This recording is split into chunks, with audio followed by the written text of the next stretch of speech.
If you have been using ChatGPT as your own personal therapist, you need to stop immediately.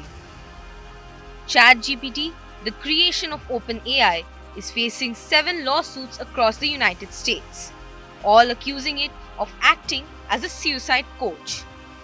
The families of victims claim that instead of helping users in distress, the chatbot allegedly encouraged self-harm and even glorified suicide. The lawsuits filed in California by the Social Media Victims Law Center and the Tech Justice Law Project accuse OpenAI of wrongful death, negligence, assisted suicide, and product liability. They argue that what began as a friendly helper for homework, writing, or spiritual guidance soon turned into a psychologically manipulative confidant.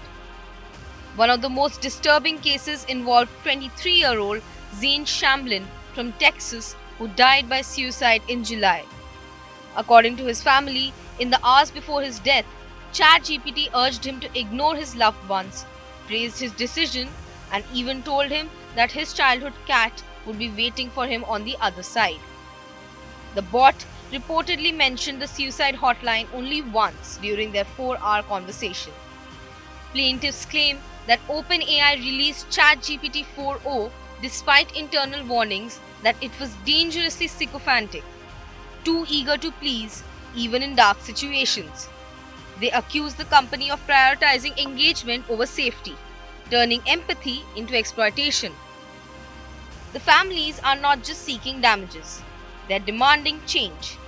Automatic alerts to emergency contacts, immediate shutdown of conversations involving self-harm, and stronger safety protocols to prevent future tragedies. OpenAI in response called the situation heartbreaking. A company spokesperson said the team is reviewing the lawsuits and emphasized that ChatGPT is trained to de-escalate distress and direct users to real-world help. But critics say that's not enough. When empathy is automated and algorithms replace accountability, who takes responsibility when an AI becomes a lifeline and then cuts it? With Rishika Aradhya, Bureau Report, India Today Global.